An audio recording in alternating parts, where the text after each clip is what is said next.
Hello, my name is Sean Lynch. I am the EMC Solutions Engineer at Roden Schwartz, and I'm going to talk about my setup here. So what we have here is we have our EMC's automation setup. What we have is two ESWs with the new B1000 option, the 1 gigahertz FFT bandwidth. We have a mock-up of a semi-anechoic chamber, and we have two different antenna masts with two different bands of frequency. We've got the HF907 in the back here, which is our 1 to 18 gigahertz antenna. We also have our HL562E, which is a 30 megahertz to 1 gigahertz antenna. And we have a mock-up of a automotive chamber, as we see here with this nice Toyota. So what we're doing is we're using our Electro software to control everything. Everything is addressable with this mock-up of the chamber. So if I want to start turning the turntable, all I got to do is I've got it currently at 90 degrees. I can tell it to move to 0. And you'll see that it'll actually start to move to 0 there. I can do the same thing for the antenna towers. So for the lower frequency antenna here, I can tell that to change polarities by doing this. So now we're in horizontal polarity. I can also tell it to move to a new position. So if I want to go down to 1 meters, I could certainly do that, and it will. So our Electro software is controlling everything through Skippy commands. So this is simulating a material NCD controller for both the turntable and the two antenna towers. And with our Electro software here, we define everything for communications to everything. We also define antenna factors. So these two antennas, they are 3D printed. They are a mock-up of our real antennas, but they actually have a wire that goes through the bicon element here or through the stem of the horn antenna here.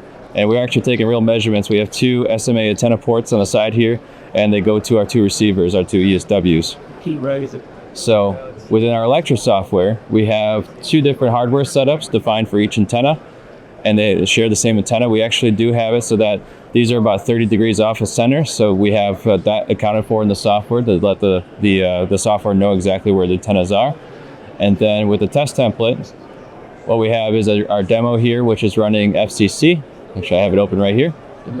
So what we do is we do a full measurement we're doing both peak and cis per average to have a little bit more interesting stuff on the screen. And we're doing dual band measurements. So we'll be using both receivers for this measurement to save measurement time. So essentially what that means is that with the B1000 option, we have 970 megahertz of FFT bandwidth. We'll get the 30 megahertz to 1 gigahertz for free while we're running the 1 to 18 test. So with the accessory settings, I can set what the parameters I want. Right now I'm doing a 1 to 4 meter with a 2 meter step for the antenna heights. I'm doing both polarities. And for 0 to 360 degrees, I'm doing 90 degree steps, just to make it a little bit more interesting. So if I want to run a test, I can start a test by clicking the run test button. And we can see that we have our 30 megahertz to 18 gigahertz. We have the red limit line is for peak. We have a green limit line that's for the average as per the FCC standard. And what I can do is hit the run test button here. So as we run the test, it's going to make sure it can communicate with all the instruments. And then what we should see is that the antennas are going to go to their home position, and so is the turntable. And we'll show it on the left-hand side here. We're going to see where everything's going. So, I got a little pause button here. Let me just resume the test. So what I saw was the HF907 was at 4 meters. Now it's telling it to go down to 1 meter. But the other antenna was actually already in the right position, so it took its measurement, one scan, so it's got that. And now we're measuring with the 1 to 18 gigahertz here. And the other antenna is now moving to the next position. And now we're going to take our next measurement there. And now we rotated polarity with the HL562E. And we rotated polarity again to measure the second polarity.